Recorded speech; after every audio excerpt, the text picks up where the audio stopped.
स्वागत है दोस्तों आप सभी का आपके अपने YouTube चैनल आर के विद एजुकेशन पर। दोस्तों आज हम राजस्थान के इतिहास में राजस्थान की जो प्राचीन सभ्यता है अपना टॉपिक चल रहा था उसके आज भाग 5 में 20 अति महत्वपूर्ण प्रश्नों पर चर्चा करेंगे। ये सारे के सारे प्रश्न पिछली परीक्षा में पूछे गए प्रश्न तथा अन्य मानक पुस्तकों पर आधारित प्रश्न है। यदि आप इन प्रश्नों को पीडीएफ के रूप में चाहते हो तो आप हमारे टेलीग्राम चैनल है आर के विद एजुकेशन उसको ज्वाइन जरूर कर लें। आर के विद एजुकेशन उसको ज्वाइन जरूर कर लें। और यदि यूट्यूब चैनल पर पहली बार विजिट कर रहे हो तो यूट्यूब चैनल को सब्सक्राइब करके नोटिफिकेशन के लिए बेल का आइकन जरूर प्रेस कर दें। देखते हैं आज का पहला प्रश्न। तो आज का पहला प्रश्न है अपना, ये कुछ जो शुरुआत के 5 या 7 प्रश्न हैं ये लिए गए हैं आरबीएससी की बुक से। कहाँ से लिए गए हैं? ये आरबीएससी की बुक से प्रश्न लिए गए हैं, शुरू के 5 प्रश्न, और उनमें सीधी लाइनें दे रखी है तो उन्हीं से वहां से सीधी लाइनें उठाई गई है। तो ऑप्शन प्रश्न नंबर 1 दे रखा है, निम्न में से किसने जयपुर और इंद्रगढ़ से पत्थर की बनी हस्त कुठार की खोज की? प्रश्न क्या है?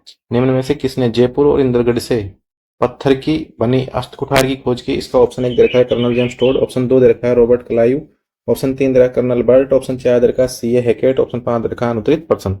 तो कर्नल जेम्स टोड को तो राजस्थान के इतिहास का पितामह कहा जाता है, तो ये तो हो ही नहीं सकता। और रॉबर्ट क्लाइव का इनसे कोई संबंध ही नहीं है। और कर्नल बर्ट ने तो भारभू का शिलालेख हो जाता, किसका शिलालेख हो जाता? बेराट से भारभू का शिलालेख हो जाता 1837 में। 1837 में क्या किया था इसने? 1837 में बेराट से क्या खोजा था? भारभू का शिलालेख। वो तो इसका सही आंसर हो जाएगा ऑप्शन नंबर 4 सीए हैकेट। सीए हैकेट नामक जो पुरातत्व वेदा थे उन्होंने जयपुर और इंद्रगढ़ से हाथ हस्त कुठार की खोज की थी। तो सही आंसर इसका रहेगा ऑप्शन नंबर 4। आरबीएससी की जो किताबें चलती है क्लास 10th की उसके अंदर ये प्रश्न दिया गया है तो वहां से लिया गया है। इसके बाद में प्रश्न नंबर 2 है अपना अगला, निम्न में से किस स्थान से पूर्व पाषाण काल के उपकरण मिले हैं? ऑप्शन 1 दे रखा कोटा, ऑप्शन 2 दे रखा है जालोर, ऑप्शन 3 दे रखा है चित्तौड़गढ़, ऑप्शन 4 दे रखा है सीकर, ऑप्शन 5 दे रखा है अनुत्तरित पर्सन। तो निम्न में से किस स्थान से पूर्व पाषाण काल के उपकरण मिले हैं? तो इसका जो सही आंसर रहेगा वो मिले हैं जालोर से। कहां से मिले हैं? जालोर से मिले हैं। सही आंसर हो जाएगा इसका ऑप्शन नंबर 2। सही आंसर हो जाएगा इसका ऑप्शन नंबर 2। इसके बाद में अगला प्रश्न है, प्रश्न नंबर 3 है, जालोर से पूर्व पाषाण काल के उपकरणों की खोज का श्रेय निम्न में से किसको जाता है? तो ये प्रश्न भी आरबीएससी की बुक से लिया गया है, वहीं से शुरुआत के 8-10 प्रश्न है वहीं से उठाए गए हैं। तो ऑप्शन 1 दे रखा है सीए हैकेट, ऑप्शन 2 दे रखा है कर्नल जेम्स टोड, ऑप्शन 3 दे रखा है ओल्विन, ऑप्शन 4 दे रखा है कर्नल बर्ट, ऑप्शन 5 दे रखा है अनुत्तरित पर्सन। तो सीए हैकेट को तो जो जाता है श्रेय वो जाता है जयपुर और इंद्रगढ़ से, जयपुर व इंद्रगढ़ से हस्त कुठार की जो खोज की थी वो इन्होंने की थी। तो इसका तो तो ये तो इसका आंसर होगा नहीं।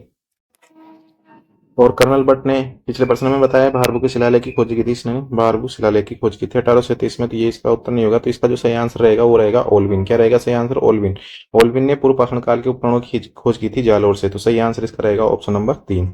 इसके बाद में अगला प्रश्न है, प्रश्न नंबर 4 है, निम्न में से कौन सी संस्कृति ताम्रकालीन नहीं है? आरबीएससी की बुक्स में, आरबीएससी की जो 10वीं क्लास की बुक है उसके अंदर कुछ संस्कृतियों को डिफाइन कर रखा है, तो उसमें कुछ ताम्रकालीन है और कुछ उसके अंदर ताम्रकालीन संस्कृतियां दे रखी है, ताम्रकालीन, और कुछ दिए लोहकालीन। ताम्रकालीन संस्कृति और एक तरफ दे रखी है उसमें लोह संस्कृतियां। तो मैं एक बार में बता देता हूं कौन कौन सी। तो इसके अंदर लोह संस्कृति है तो नोह जो भरतपुर में है, और एक है जोधपुरा सभ्यता जो जयपुर में है। जोधपुरा सभ्यता कहां पर है? जयपुर में है। एक है सुनारी सभ्यता, सुनारी सभ्यता यह है झुंझुनू में, झुंझुनू में। और एक है रेड सभ्यता टोंक में, रेड सभ्यता जो टोंक में है। इनको दिखा रखा है उसमें लोहकालीन। किस में दिखा रखा है? लोहकालीन सभ्यताओं में इनको दिखा रखा है। और इसके अलावा जो ताम्रकालीन है उसमें कम से कम इन्होंने 12 संस्कृतियां ऐसी दिखाई है जो ताम्रकालीन है। तो मैं एक बार उनका जरूर नाम लिखूंगा यहाँ पे, तो एक बार में देख लें आप। तो पहली दे रखी है उसके अंदर गणेश्वर सभ्यता, गणेश्वर। दूसरी दे रखी है कालीबंगा, कालीबंगा। तीसरी दे रखी है गिलुंड सभ्यता। कौन सी सभ्यता है तीसरी? गिलुंड जो राजसमंद में है, गिलुंड सभ्यता जहां से पक्की हुई ईंटों के मकानों का साक्ष्य प्राप्त हुए हैं। एक है आहड़, आहड़, आहड़ और झाड़ोल दोनों उदयपुर में है, झाड़ोल सभ्यता। एक है पिंड पांडलिया, एक है कौन सी है? पिंड पांडलिया, पांडलिया ये है चित्तौड़गढ़ में। कहां पर है? चित्तौड़गढ़ में। एक दे रखी है कोल मोहाली, ये दे रखी है सवाई माधोपुर में, कोल मोहाली। तो ये 6 तो ये हो गई। इसके अलावा एक दे रखी है कुराड़ा नागौर में, कुराड़ा नागौर में 7। और एक 8, 8 है इसमें साबणिया व पूगल, साबणिया। ये छोटे छोटे स्थान है जो बाद में प्राप्त हुए हैं। पूगल ये जो बीकानेर में है। और एक नंदलालपुरा और किराड़ोत, नंदलालपुरा नंदलालपुरा और किराड़ोत, ये है जयपुर में। इसके बाद में एलाना है एक, ये भी जयपुर में है। एक बूढ़ा पुष्कर है, बूढ़ा पुष्कर जो है वो है अजमेर में। कहाँ पर है? अजमेर में। और एक है मलाह है, मलाह है भरतपुर में है। तो ये कुछ संस्कृतियां हैं जो तो दे रखी है ताम्रकालीन, और कुछ संस्कृतियों में जैसे नोह, जोधपुरा, सुनारी और रेड सभ्यता, तो इनको याद कर लें। चार दे रखी है लोह संस्कृति में, चार ही है तो चारों को याद कर ले लोह संस्कृति, तो बाकी सब किसमें आ जाएगी? इसके अंदर आ जाएगी ताम्रकालीन में। तो इसमें पूछा कौन सा है अपने से, निम्न में से कौन सी संस्कृति ताम्रकालीन नहीं है? तो ताम्रकालीन कौन सी नहीं है? जोधपुरा सभ्यता जो है वो ताम्रकालीन नहीं है। तो सही आंसर इसका हो जाएगा ऑप्शन नंबर 3। और जोधपुरा है कहाँ पर? जयपुर में। कहाँ पर है? जयपुर में है। तो सही आंसर इसका हो गया ऑप्शन नंबर 3। इसके बाद में जो अगला प्रश्न है, इनमें से कौन सी संस्कृति ताम्रकालीन है? ऑप्शन 1 दे रखा है नौहा भरतपुर, ऑप्शन 3 2 दे रखा है रेड टोंक, 3 दे रखा है सुनारी झुंझुनू, ऑप्शन 4 दे रखा है कालीबंगा सभ्यता, ऑप्शन 5 दे रखा है अनुत्तरित पर्सन। तो लो संस्कृति में 4 संस्कृतियां आई हैं, तो एक तो आ गई नौहा भरतपुर, रेड आ गई, सुनारी आ गई, और एक और बची है, वो कौन सी है? वह है जोधपुर सभ्यता, जोधपुरा सभ्यता। कौन सी है? जोधपुरा सभ्यता। जोधपुरा सभ्यता जो कहाँ पर है? जयपुर में है ये। तो इसका जो सही आंसर हो जाएगा ऑप्शन नंबर 4, इसका सही आंसर हो जाएगा कालीबंगा सभ्यता। इसके बाद में अगला प्रश्न है अपना, निम्न में से कहां पर राजस्थान में वैदिक सभ्यता के अवशेष प्राप्त हुए हैं? तो ये भी लाइन वहीं से ली गई है, सिंपल सी लाइन है, एक लाइन उसमें ये दे रखी है। ऑप्शन 1 दे रखा है इसका अनूपगढ़, ऑप्शन 2 दे रखा है तरखान वाला डेरा, ऑप्शन 4 दे रखा है चक 64, ऑप्शन 4 दे रखा है उपयुक्त सभी, ऑप्शन 5 दे रखा है अनुत्तरित पर्सन। तो ये कुछ स्थानों के नाम है जिनको फिर बाद में शायद पुरातत्ववेदाओं ने ये नाम दिए हैं, चक 64, तरखान वाला डेरा और अनूपगढ़। पुरातत्ववेदाओं के द्वारा दिए गए नाम है ये।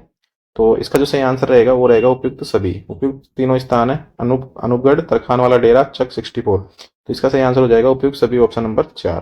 इसके बाद में प्रश्न नंबर अगला है 7वां, निम्न में से कौन सी संस्कृति लौह संस्कृति या लोहकालीन है? ऑप्शन 1 दे रखा है कुराड़ा नागौर, ऑप्शन 2 दे रखा है झाड़ोल उदयपुर, ऑप्शन 3 दे रखा है कोल मोहाली सवाई माधोपुर, ऑप्शन 4 दे रखा है रेड टोंक, और ऑप्शन 5 दे रखा है अनुत्तरित पर्सन। तो मैंने बताया 4 तो ऐसी संस्कृति हैं जो लोह संस्कृति है। तो कौन कौन सी है उसके अंदर? एक तो रेड टोंक है, रेड टोंक। एक कौन सी है? एक है सुनारी झुंझुनू, सुनारी जो झुंझुनू में है। और एक सभ्यता जो है वह है जोधपुरा सभ्यता, जोधपुरा सभ्यता। जोधपुरा सभ्यता कहाँ पर है? जयपुर में है। और एक है नौह सभ्यता, नौह भरतपुर में। कहाँ पर है? नौह भरतपुर में है। तो ये 4 संस्कृतियां कौन सी है? लौह संस्कृतियां हैं। इसके अलावा जो बची हुई सभी सभ्यताएं हैं वो कौन सी है? ताम्रकालीन है। तो ये अपने से पूछा क्या है? लौह संस्कृति है। तो लौह संस्कृति है, तो लौह संस्कृति इसमें से कौन सी है? तो लौह संस्कृति इसमें से है ये रेड टोंक, रेड वाली जो टोंक में है, ये यहाँ से लौह संस्कृति है। तो इसका सही आंसर हो जाएगा ऑप्शन नंबर 4, इसका सही आंसर हो जाएगा। और बाकी कुराड़ा नागौर, झाड़ोल उदयपुर, कोल मोहाली सवाई माधोपुर, ये सब ताम्रकालीन संस्कृतियों में शामिल की गई है। तो इसके बाद में अगला प्रश्न अपना प्रश्न नंबर 8 है अपना, बागोर सभ्यता राजस्थान किस जिले से प्राप्त हुई है? ऑप्शन 1 दे रखा है राजसमंद, ऑप्शन 2 दे रखा है भीलवाड़ा, ऑप्शन 3 दे रखा है उदयपुर, ऑप्शन 4 दे रखा है टोंक, ऑप्शन 5 दे रखा है अनुत्तरित पर्सन। बागोर सभ्यता राजस्थान के किस जिले से प्राप्त हुई? तो बागोर सभ्यता राजस्थान के भीलवाड़ा जिले से प्राप्त हुई है। कहां से प्राप्त हुई है? भीलवाड़ा जिले से। और बागोर की जो हवेली है, बागोर की हवेली ये है उदयपुर में। कहां पर है बागोर की हवेली? उदयपुर में स्थित है। और बागोर सभ्यता कहां पर है? भीलवाड़ा में है। तो सही आंसर इसका हो जाएगा ऑप्शन नंबर 2, भीलवाड़ा। इसके बाद में प्रश्न नंबर 9 है अपना, बागोर सभ्यता किस नदी के किनारे से प्राप्त हुई है? यह प्रश्न भी अभी जो हाईकोर्ट एलडीसी का एग्जाम हुआ है पिछले साल, उसमें पूछा गया था यह प्रश्न, हाईकोर्ट एलडीसी का। तो ऑप्शन 1 दे रखा है कोठारी नदी, ऑप्शन 2 दे रखा है आयड नदी, ऑप्शन 3 दे रखा है बेड़च नदी, ऑप्शन 4 दे रखा है पार्वती नदी, ऑप्शन 5 दे रखा है अनुत्तरित पर्सन। तो बागोर सभ्यता किस नदी के किनारे से प्राप्त हुई है? तो वह प्राप्त हुई है कोठारी नदी के किनारे से। सही आंसर इसका हो जाएगा ऑप्शन नंबर 1, कोठारी नदी। आयड और बेड़च नदी के किनारे से प्राप्त हुई है एक तो आड़ सभ्यता, आड़ सभ्यता, या फिर एक है बालाथल सभ्यता। दोनों कहां से प्राप्त हुई है? बालाथल सभ्यता। दोनों सभ्यताएं आयड या बेड़च नदी के किनारे से प्राप्त हुई है। तो सही आंसर इसका रहेगा ऑप्शन नंबर 1, कोठारी नदी के किनारे। इसके बाद में अगला प्रश्न अपना, निम्न में से किस स्थान पर तांबे के मिले उपकरणों में छेद वाली सुई महत्वपूर्ण है? यह प्रश्न आरबीएससी की बुक से लिया गया है। आरबीएससी की जो बुक है उसी से लिया गया है। प्रश्न ये है कि निम्न में से किस स्थान पर तांबे के जो उपकरण मिले हैं उनमें छेद वाली सुई महत्वपूर्ण है? तो ऑप्शन 1 दे रखा है इसका आहड़ सभ्यता, ऑप्शन 2 दे रखा गणेश्वर सभ्यता, ऑप्शन 3 दे रखा बागोर सभ्यता, ऑप्शन 4 दे रखा नगर सभ्यता, ऑप्शन 5 दे रखा अनुत्तरित पर्सन। तो निम्न में से किस स्थान पर तांबे के मिले उपकरणों में छेद वाली सुई महत्वपूर्ण है? तो छेद वाली सुई कहां से मिली है? बागोर सभ्यता से। तो सही आंसर इसका हो जाएगा ऑप्शन नंबर 3। क्या रहेगा इसका सही आंसर? ऑप्शन नंबर 3 सही रहेगा, बागोर सभ्यता जो भीलवाड़ा से प्राप्त हुई है, कोठारी नदी के किनारे स्थित है। कोठारी नदी के किनारे, नदी के किनारे। तो सही आंसर इसका होगा ऑप्शन नंबर 3। इसके बाद में जो अगला प्रश्न है, प्राचीनतम पशुपालन के साक्ष्य निम्न में से प्राचीनतम पशुपालन के साक्ष्य निम्न में से किस स्थान से प्राप्त हुए हैं? तो ऑप्शन 1 देखा बागोर सभ्यता, ऑप्शन 2 देखा कालीबंगा सभ्यता, ऑप्शन 3 देखा रेड सभ्यता, ऑप्शन 4 देखा नौह सभ्यता, ऑप्शन 5 देखा अनुत्तरित प्रश्न। तो प्राचीनतम पशुपालन के साक्ष्य निम्न में से किस स्थान से प्राप्त हुए हैं? तो एक तो है बागोर और एक स्थान है आदमगढ़। कौन सा है? आजमगढ़। एक और स्थान है आदमगढ़ या आजमगढ़। एक तो बागोर से प्राप्त हुए हैं, तो एक तो इसका सही आंसर हो जाएगा बागोर। और दो स्थान है, एक तो बागोर है और एक है आजमगढ़ या आदमगढ़, जो भी है आदमगढ़। यह है एमपी में। तो इन दोनों स्थानों से क्या प्राप्त हुए हैं? प्राचीनतम पशुपालन के साक्ष्य यहाँ से प्राप्त हुए हैं। तो सही आंसर इसके हो जाएगा, इसका हो जाएगा ऑप्शन नंबर, इसका सही आंसर हो जाएगा ऑप्शन नंबर 1 बागोर सभ्यता। इसके अलावा पशुपालन के हो गए और इसके अलावा कृषि के भी जो प्राचीनतम साक्ष्य मिलते हैं, किसके? कृषि के भी जो प्राचीनतम साक्ष्य मिलते हैं वो यहीं से प्राप्त होते हैं। कृषि के भी प्राचीनतम साक्ष्य बागोर से व आदमगढ़ से, बागोर व आदमगढ़ से प्राप्त होते हैं, आदमगढ़ से। तो इसका सही आंसर हो जाएगा ऑप्शन नंबर 1। इसके बाद में जो अगला प्रश्न अपना प्रश्न नंबर 12 है अपना, निम्न में से किस स्थान पर महासतियों का टीला है? ऑप्शन 1 दे रखा है बागोर, ऑप्शन 2 दे रखा है हाड़, ऑप्शन 3 दे रखा है कालीबंगा, ऑप्शन 4 दे रखा है गणेश्वर, ऑप्शन 5 दे रखा है अनुत्तरित प्रश्न। तो महासतियों का जो टीला है वो बागोर सभ्यता, बागोर में ही स्थित है। सही आंसर इसका हो जाएगा बागोर। महासतियों का जो टीला है वहीं से बागोर सभ्यता की जानकारी मिलती है। बागोर सभ्यता क्या मिलती है? यहाँ से जानकारी मिलती है, बागोर सभ्यता की जानकारी जानकारी मिलती है, जानकारी मिलती है। तो इसका जो सही आंसर हो जाएगा वो हो जाएगा बागोर। बागोर है भीलवाड़ा में, कोठारी नदी के किनारे ये स्थित है। और कौन सी सभ्यता है? ताम्रकालीन सभ्यता है। कौन सी सभ्यता है? ताम्रकालीन है। तो सही आंसर इसका हो जाएगा ऑप्शन नंबर 1 बागोर। इसके अलावा यहाँ से क्या प्राप्त हुए हैं अपने से?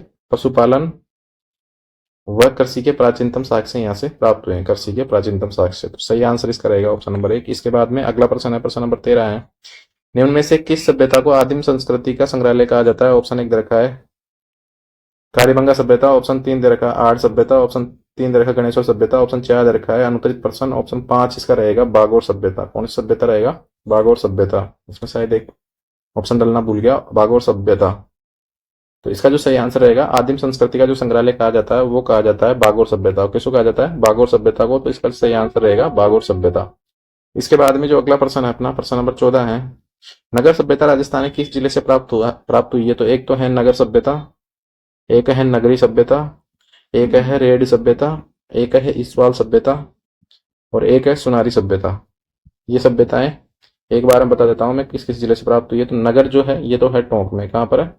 टोंक में। और नगरी है ये है चित्तौड़गढ़ में, चित्तौड़गढ़ में। रेड जो है ये भी टोंक में है।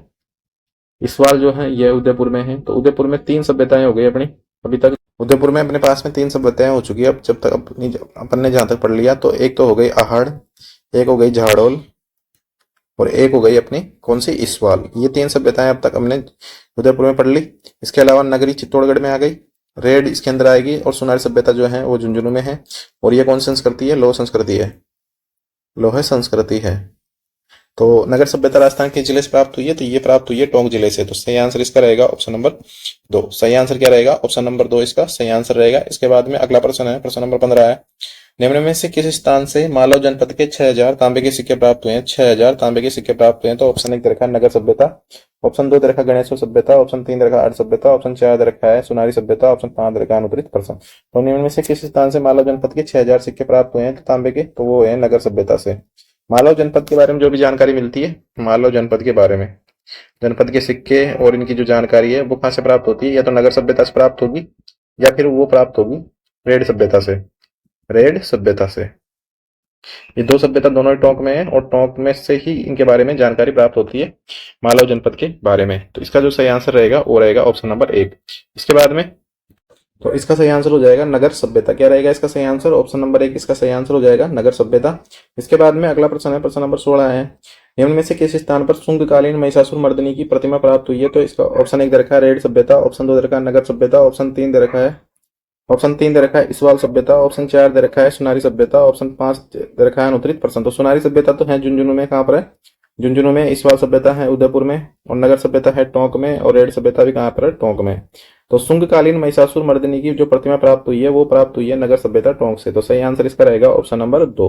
इसके बाद में अगला प्रश्न है प्रश्न नंबर 17 है, निम्न में से किसी सभ्यता को खेड़ा सभ्यता भी कहा जाता है? तो इसका ऑप्शन नंबर 1 दे रखा है बागोर सभ्यता ऑप्शन 2 दे रखा है, जोधपुरा सभ्यता ऑप्शन 3 दे रखा है, नगर सभ्यता ऑप्शन 4 दे रखा है, रेड सभ्यता ऑप्शन 5 दे रखा है, अनुत्तरित प्रश्न। तो निम्न में से किस सभ्यता को खेड़ा सभ्यता कहा जाता है? तो नगर सभ्यता को ही खेड़ा सभ्यता भी कहा जाता है। तो सही आंसर इसका हो जाएगा ऑप्शन नंबर 3, नगर सभ्यता टोंक जिले में है, रेड सभ्यता भी टोंक जिले में है, और नगरी सभ्यता जो है वो चित्तौड़गढ़ जिले में है। इसके बाद में प्रश्न नंबर 18 दे रखा है, राजस्थान किस जिले से रेड सभ्यता प्राप्त हुई है? तो ऑप्शन 1 दे रखा है टोंक, ऑप्शन 2 दे रखा है सवाई माधोपुर, ऑप्शन 3 दे रखा है सीकर, ऑप्शन 4 दे रखा है जालोर, ऑप्शन 5 दे रखा है अनुत्तरित प्रश्न। तो राजस्थान के किस जिले से रेड सभ्यता प्राप्त हुई है? तो राजस्थान के टोंक जिले से ये सभ्यता प्राप्त हुई है। सीकर से कौन से प्राप्त हुई है? सीकर से गणेश्वर सभ्यता प्राप्त हुई है। और जालोर से कौन सी प्राप्त हुई है? जालोर से सभ्यता प्राप्त नहीं हुई है, जालोर से प्राप्त हुए हैं पूर्व पाषाणकालीन उपकरण। पूर्व पाषाणकालीन जो उपकरण है वो यहाँ से प्राप्त हुए हैं, और उनकी खोज की है ओल्विन ने। किसने की है? ओल्विन ने इस उपकरणों की खोज की थी। और एक है भीलवाड़ा से बागोर सभ्यता प्राप्त हुई है। बागोर सभ्यता। तो रेड सभ्यता कहां से प्राप्त हुई है? टोंक जिले से। सही आंसर इसका हो जाएगा ऑप्शन नंबर 1। इसके बाद में अगला प्रश्न है, रेड सभ्यता निम्न में से किस नदी के किनारे से प्राप्त हुई है? तो ऑप्शन 1 दे रखा बनास नदी, ऑप्शन 2 दे रखा सीप नदी, ऑप्शन 3 दे रखा ढील नदी, ऑप्शन 4 दे रखा कांतली नदी, ऑप्शन 5 दे रखा अनुत्तरित प्रश्न। तो कांतली नदी के किनारे से हुई है गणेश्वर सभ्यता। कौन सी सभ्यता प्राप्त हुई है? गणेश्वर सभ्यता यहाँ से प्राप्त हुई है। और ढील नदी के किनारे से प्राप्त हुई है रेड सभ्यता। कहां पर है ये? टोंक में। कहां पर है ये? टोंक में। तो सही आंसर इसका हो जाएगा ऑप्शन नंबर 3। इसके बाद में अगला प्रश्न है, प्रश्न नंबर 20 है, निम्न में से किस स्थान से प्राप्त सिक्कों पर मालव जनपद लिखा हुआ है? तो ऑप्शन 1 रखा कालीबंगा सभ्यता, ऑप्शन 2 रखा बागोर सभ्यता, ऑप्शन 3 रखा गणेश्वर सभ्यता, ऑप्शन 4 रखा रेड सभ्यता, और ऑप्शन 5 रखा अनुत्तरित प्रश्न। तो निम्न में से किस स्थान से प्राप्त सिक्कों पर मालव जनपद लिखा हुआ है? तो वो सिक्के थे रेड सभ्यता। रेड सभ्यता से जो सिक्के प्राप्त हुए हैं उन पर लिखा हुआ है मालव जनपद। और वैसे भी मालव जनपद के जो सिक्के प्राप्त हुए दो ही जगह से प्राप्त हुए हैं मालव जनपद के सिक्के। वो कौन कौन से स्थान है? एक तो है रेड और एक है नगर। दोनों ही कहां पर है? दोनों ही टोंक में है। और दोनों से क्या प्राप्त हुए हैं? मालव जनपद के सिक्के प्राप्त हुए हैं। और जो ये क्या नगर सभ्यता से तो 6000 तांबे के सिक्के प्राप्त हुए थे। मालव जनपद के तांबे के सिक्के प्राप्त हुए हैं 6000। तो दोस्तों ये थे आज के राजस्थान की प्राचीन सभ्यताओं से संबंधित 20 अति महत्वपूर्ण प्रश्न। ये सारे के सारे प्रश्न पिछली परीक्षा में पूछे गए प्रश्न है, तथा आज की जो 10 प्रश्न थे शुरुआत के वो आरबीएससी की जो पुस्तकें हैं उनसे लिए गए हैं। यदि आप इन प्रश्नों को पीडीएफ के रूप में चाहते हो तो आप हमारे टेलीग्राम चैनल है आर के विथ एजुकेशन, उसको ज्वाइन जरूर कर ले। और यदि यूट्यूब चैनल पर पहली बार विजिट करें तो यूट्यूब चैनल को सब्सक्राइब करके नोटिफिकेशन के लिए बेल का आइकन जरूर प्रेस कर दें, और ऐसे वीडियो देखने तथा जॉब संबंधी अपडेट के लिए यूट्यूब चैनल पर बने रहें।